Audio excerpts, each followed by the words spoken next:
इस हफ्ते काफी कुछ राजनीति में हुआ जो अगर आपने अपनी बिजी लाइफस्टाइल की वजह से मिस कर दिया तो डोंट वरी। मैं मानसी हूं आपके साथ एबीपी लाइव पॉडकास्ट पर लेकर के इस हफ्ते का पॉलिटिकल रिकैप। शुरुआत संसद के विशेष सत्र से करेंगे। भाई चलना 5 दिन था, 18 से 22 सितंबर तक, लेकिन 21 सितंबर तक ही हुई बैठकें और अनिश्चित काल के लिए संसद का यह विशेष सत्र स्थगित कर दिया गया।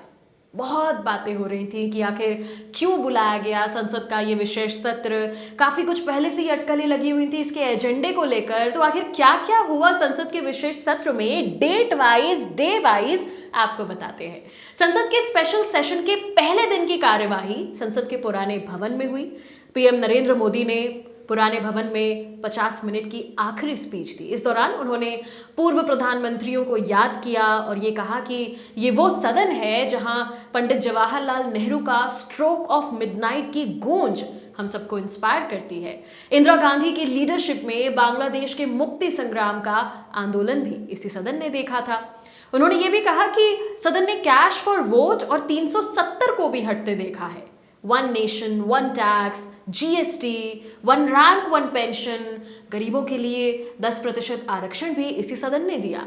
क्योंकि पुराने संसद भवन में मोदी जी का ये आखिरी भाषण था, तो पीएम मोदी ने 2001 में संसद में हुए हमले को भी याद किया। पीएम ने कहा कि ये हमला इमारत पर नहीं बल्कि हमारी जीवात्मा पर हमला हुआ था। ये देश उस घटना को कभी नहीं भूल सकता। आतंकियों से लड़ते हुए जिन सुरक्षा कर्मियों ने हमारी रक्षा की, उन्हें कभी नहीं भुलाया जा सकता। विपक्ष ने भी काफी कुछ बोला। कांग्रेस सांसद अधीर रंजन चौधरी ने लोकसभा में कहा कि पोखरण के समय विदेशी ताकतों ने हमें रोकने की बहुत कोशिशें की, लेकिन हम रुके नहीं। अटल जी ने पूरी दुनिया को एक मैसेज दिया। उस परमाणु परीक्षण के बाद हम पर प्रतिबंध लगाए थे, उसको हटाने का काम डॉक्टर मनमोहन सिंह ने किया, जिन पर बीजेपी मौन रहने का आरोप लगाती थी। वो मौन नहीं रहते थे, दरअसल वो बात कम काम ज्यादा करते थे। राज्यसभा में बोलते हुए कांग्रेस के अध्यक्ष मल्लिकार्जुन खड़गे ने कहा कि हमसे हर बार यही पूछा जाता है 70 साल में हमने किया क्या। हमने वही किया जो आज आप लोग आगे बढ़ा रहे हैं, उसे शुरू किया। जब हमने 1950 यानी 1950 में लोकतंत्र को अपनाया तो कई विदेशी विद्वानों ने सोचा कि यहां लोकतंत्र सक्सेसफुल हो पाएगा ही नहीं, क्योंकि यहां लाखों अशिक्षित लोग हैं। हमने उन्हें गलत साबित किया। चलिए अब 19 सितंबर की तरफ पढ़ते हैं कि 19 सितंबर को आखिर क्या हुआ संसद के विशेष सत्र में। ये दूसरे दिन प्रधानमंत्री मोदी ने पुराने संसद भवन को संविधान सदन के नाम से बुलाने का प्रपोजल रखा। सांसदों ने इस पर सहमति जताई। मोदी ने कहा कि पुराने सदन की गरिमा कभी कम नहीं होनी चाहिए। इसके बाद पीएम समेत सभी सांसद पैदल पुरानी संसद से न्यू पार्लियामेंट बिल्डिंग यानी कि नई संसद भवन पहुंचे और विशेष सत्र नई संसद में लगा। नई संसद में पहले दिन की कार्यवाही में ही 128th संविधान संशोधन बिल यानी वुमेन रिजर्वेशन बिल पेश किया गया, जिसे नारी शक्ति वंदन विधेयक नाम दिया गया है। इसके तहत लोकसभा और राज्यों की विधानसभाओं में महिलाओं के लिए 33% रिजर्वेशन लागू किया जाएगा। क्या है ये नारी शक्ति वंदन अधिनियम, ये भी आपको कुछ पॉइंट्स में ब्रीफ में समझा देते हैं। नारी शक्ति वंदन बिल अधिनियम बनने के बाद 15 साल तक लागू रहेगा, लेकिन इसका ड्यूरेशन बढ़ाया जा सकता है। नारी शक्ति वंदन अधिनियम लोकसभा और विधानसभाओं में महिलाओं को 33% आरक्षण देने वाला बिल है। बिल के कानून बनने से लोकसभा और विधानसभाओं की 1/3 सीटें महिलाओं के लिए रिजर्व हो जाएंगी। अभी के हिसाब से अगर देखें तो लोकसभा में कुल 543 सीट्स हैं। इस बिल के लागू होने के बाद उसमें से 181 सीट्स महिलाओं के लिए रिजर्व होंगी। तमाम राज्यों की विधानसभा में भी इसी तरह 33% सीट्स महिलाओं के लिए रिजर्व होंगी। जनगणना के बाद जब परिसीमन होगा, उसके बाद ही इस कानून को लागू किया जाएगा। इससे ये तो क्लियर है कि 2024 के लोकसभा चुनाव में महिलाओं के लिए आरक्षण नहीं होगा। विशेष सत्र के तीसरे दिन अब बढ़ेंगे हम 20 सितंबर की तारीख पर। अब क्या हुआ? नारी शक्ति वंदन विधेयक पर बहस हुई जमकर। सोनिया गांधी और राहुल गांधी समेत अन्य विपक्षी नेताओं ने बिल का समर्थन तो किया, साथ ही इसमें कुछ सुझाव भी दिए। उन्होंने बिल में ओबीसी महिलाओं को रिजर्वेशन देने और इसे जल्दी लागू करने की मांग की। इसे लोकसभा में पास किया गया। 454 वोट सपोर्ट में मिले और 2 वोट अगेंस्ट में पड़े। बिल के खिलाफ एआईएमआईएम के प्रमुख असासुद्दीन ओवैसी और उन्हीं की पार्टी के एक सांसद इम्तियाज जलील ने वोट किया अगेंस्ट में। हालांकि तमाम आरोप लगाए गए विपक्ष की ओर से कि महिला आरक्षण, ये जो बिल है नारी शक्ति वंदन अधिनियम, इसको लागू आप करें तो अगर तुरंत करें, परिसीमन का आखिर इंतजार क्यों किया जा रहा है, ये सबसे पहले लाया कौन था, इस पर क्रेडिट लेने की होड़ भी संसद में दिखी। सोनिया गांधी जी ने इसे राजीव गांधी का सपना बताया तो स्मृति ईरानी भी कांग्रेस पर तंज कसती नजर आई और आखिरकार लास्टली संसद के विशेष सत्र के चौथे दिन यानी कि 21 सितंबर को इसे राज्यसभा में पूर्ण समर्थन मिला। ये पास हो गया, लेकिन वही बात कि लागू अभी नहीं होगा, परिसीमन के बाद ही लागू होगा। अगले पॉलिटिकल अपडेट में आपको बताएंगे इंडिया कनाडा के बीच चल रहे टेंशन की। बीते हफ्ते कनाडा के प्रधानमंत्री जस्टिन ट्रूडो भारत में आयोजित G20 सम्मेलन में हिस्सा लेने के लिए भारत आए थे। उस समय द्विपक्षीय बातचीत के दौरान पीएम नरेंद्र मोदी ने कनाडा के प्रधानमंत्री जस्टिन ट्रूडो के सामने इस बात पर नाराजगी जाहिर की थी कि उनके देश में यानी कनाडा में खालिस्तानी समर्थक तत्वों की गतिविधियों पर नकेल नहीं कसी जा रही।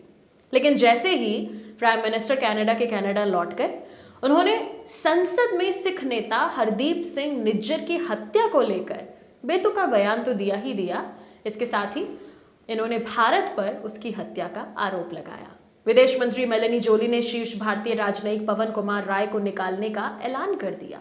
इसके बाद से भारत और कनाडा के बीच तनाव चरम सीमा पर पहुंच गया है और कनाडा के जवाब में भारत ने भी जवाबी कार्रवाई की। कनाडा के शीर्ष राजनयिक को निष्कासित कर दिया।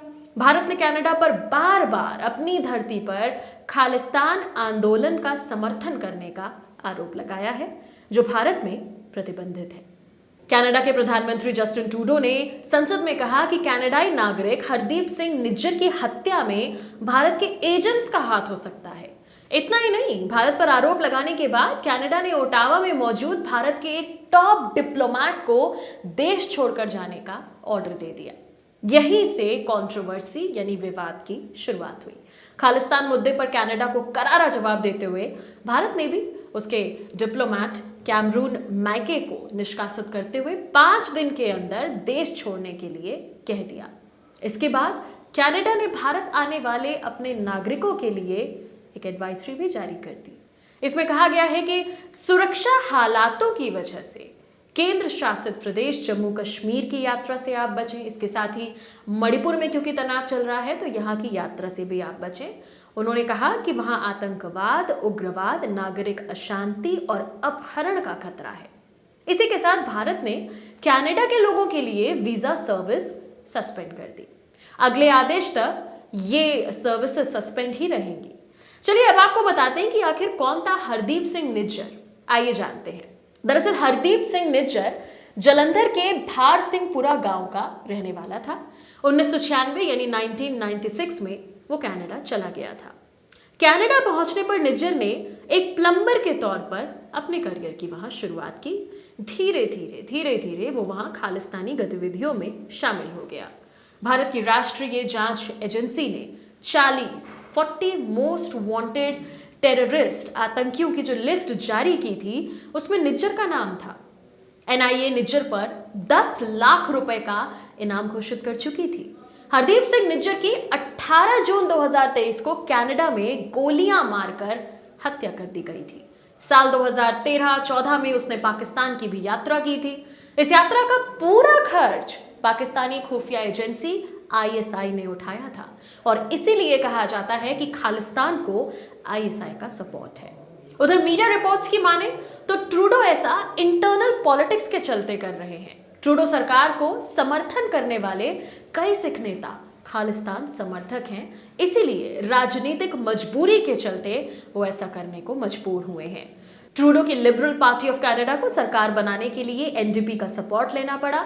एनडीपी यानी कि new democratic party leader Jagmeet Singh Khalistan के कट्टर समर्थक हैं और शायद यही कारण है कि इंडिया और कनाडा के बीच तनाव उनकी ही इंटरनल पॉलिटिक्स के कारण बढ़ गया है। जाते जाते आज की आखिरी अपडेट में बात करेंगे बीजेपी सांसद रमेश बिधूड़ी के ऑब्जेक्शनेबल और आपत्तिजनक बयान की, जिसकी वजह से एक तरफ जहां रक्षा मंत्री को माफी मांगनी पड़ी तो वहीं दूसरी तरफ लोकसभा अध्यक्ष ओम बिरला ने कड़ी चेतावनी दी। लोकसभा कार्यवाही के दौरान कुछ विपक्षी सांसदों ने चंद्रयान-3 का श्रेय प्रधानमंत्री को देने पर सवाल उठाया। इस पर रमेश बिधूड़ी ने कहा कि देश में एम्स और दूसरे संस्थान बने हैं, उनका नाम एक परिवार के नाम पर क्यों है? इसी तरह चंद्रयान की सफलता का श्रेय मोदी जी को दिया जा रहा है, तो आपके पेट में दर्द क्यों हो रहा है?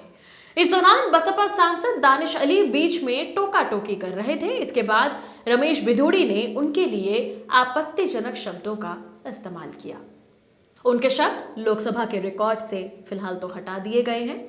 आज के पॉलिटिकल रिकैप में बस इतना ही। जल्द हाजिर होंगे अगले हफ्ते लेकर के नई पॉलिटिकल अपडेट्स सिर्फ एबीपी लाइव पॉडकास्ट पर।